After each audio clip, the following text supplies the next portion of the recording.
All right, so everyone is buzzing about this Surf City El Salvador Pro 2025, and we are diving right into it today. Yeah, into the heart of the action. Absolutely. So we're going to be looking specifically at day 5 of the women's competition, and Day 5 was huge. there really was. So much went down, and that's what we're going to be breaking down today for you, our listeners. Give you the need-to-know information. Yeah, so you don't have to scroll through all those feeds, and you can just get right to the good stuff. Exactly, the insights you need.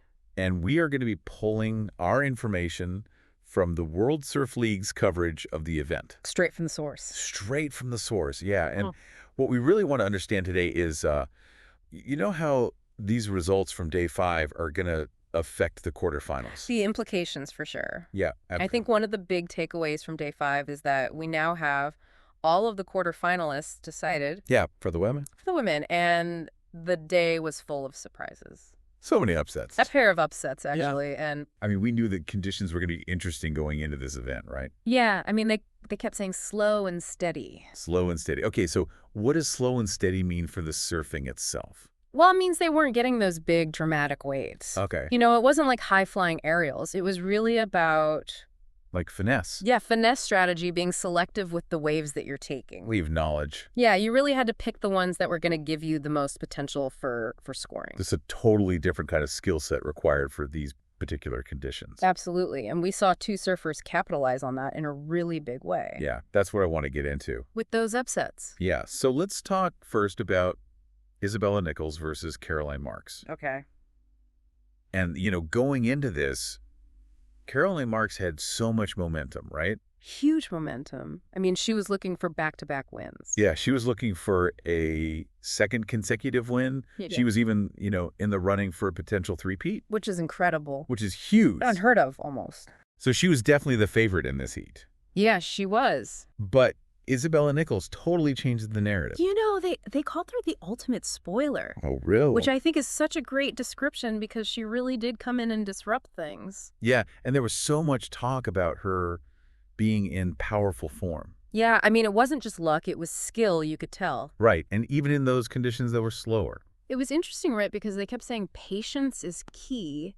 And I think in these kinds of conditions, Yeah. if you get impatient, you try to force things. Yeah, you're not going to be rewarded for it. You're not going to be rewarded. You're going to end up with lower scores. Yeah, so it sounds like she really maximized those opportunities. Then she had one wave that got her a 7.17, Oh, wow. which for those conditions is a really high score. That's significant. It shows you she did multiple maneuvers. It was quality surfing. Okay, so a 7.17 that really sealed the deal for her. It did. I mean, against someone like Caroline Marks, I mean, she was up against a really tough competitor. she was. So that was a huge upset right there. It was. Okay, now we got to talk about the other big upset of the day. Yeah. Betty Lou Sacker-Johnson versus Tyler Wright. Another great matchup. Yeah, this one was described as a chess match.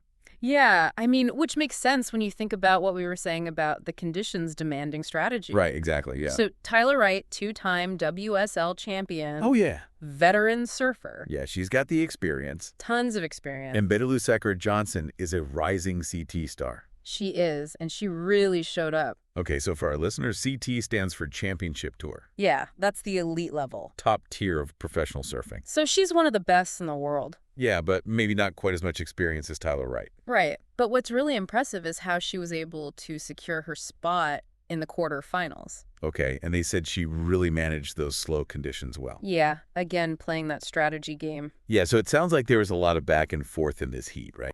They said Betty Lou Sacker-Johnson got an early jump on Tyler Wright. Oh, so she like came out strong, put the pressure on. Yeah, right away. And then Tyler Wright being the champion, she struck back. She did. She got some scores. Yeah, narrowed the gap. But then Betty Lou Sacker-Johnson was able to find that moment to attack. Right. And I think that's what's so compelling about surfing. Totally. It's all about recognizing those opportunities in the moment. Yeah, and capitalizing on them. And for Betty Lou Sacker-Johnson, that moment was the decider. It was. And this is being called a major upset. A major upset. I mean, you're talking about someone who took down a two-time world champion. Yeah. That's huge for a younger competitor like Betty Lou Sacker-Johnson. Yeah, this could be a real turning point for her. Yeah, for her career, it's a confidence booster. Absolutely. You know, to know that you can compete at that level. So 2 really significant upsets on day 5. Yeah, it was a day for the underdogs. It really was. And it just shows you that, you know, past performance rankings, it doesn't always guarantee a win. Especially when you have these conditions that demand such a specific approach. Yeah. I mean, that's one of the things I love about surfing. What's that? It's unpredictable. The ocean is constantly changing. Yeah. So you have to be adaptable. You can't just rely on talent alone. Right. It's about strategy wave selection. Reading the ocean. Reading the ocean, exactly. Okay, so we've got our women's quarterfinals locked in. Yeah, thanks to those upsets. What's next up at Punta Roca? Well, they're saying the stage is set for the men to return to the arena. Oh. So after all this excitement with the women, it's time for the men's competition to heat up again.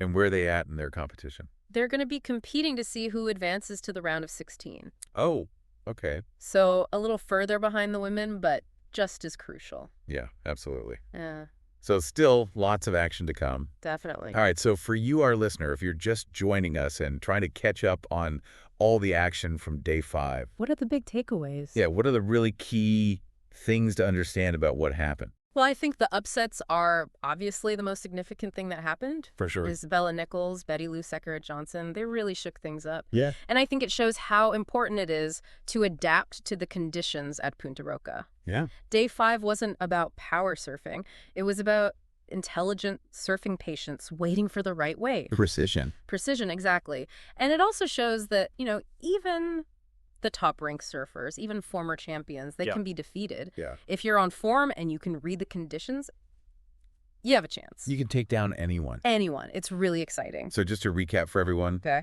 we saw Isabel Nichols play spoiler against Caroline Marks, preventing that potential three-peat. Right. And then we had Betty Lou Johnson scoring a huge upset over two-time world champion Tyler Wright. Both showing incredible patience and adaptability. Yeah, and both really taking advantage of those slower conditions. Yeah, making it work for them. Absolutely. So as we look ahead to the men's competition starting back up again, and then eventually the women's quarterfinals. Yeah. What are you thinking? Well, I'm wondering how those strategies we saw from Nichols and Johnson will influence the men. Oh, yeah. Will they try to apply those same tactics? Especially if the conditions are similar. Yeah, if it's still slow and steady. Right. It'll be Mhm. interesting to see. Yeah, that's a really good point. And I think it's a reminder that professional surfing is always full of surprises. You never know what's going to happen. You never know. Rankings don't mean everything. It's all about performing on the day. So true. So true. And out of these two surfers who pulled off the upsets, Okay. Nichols and Johnson, Yeah. who are you going to be watching especially closely as we head into those quarterfinals? And what was it about their performance on day 5 that makes you think they might continue to be a force in this event? I think for me, it's Betty Lou Johnson. Okay, why is that? Because, taking down someone like Tyler Wright at this stage in her career, It's a statement. it's a huge statement, and it makes me think she's really hitting her stride. Yeah. And she's hungry for more. Yeah, and she's got that confidence now. Exactly. So I think she could be really dangerous in these quarterfinals. Interesting. Yeah. I'm excited to see what she does. It's going to be really interesting to see how the rest of this competition unfolds. Absolutely. Every heat is going to be a battle. I can't wait. Me neither. All right, that's it for us today. We'll be back soon to break down all the latest action. Stay tuned. See you next time.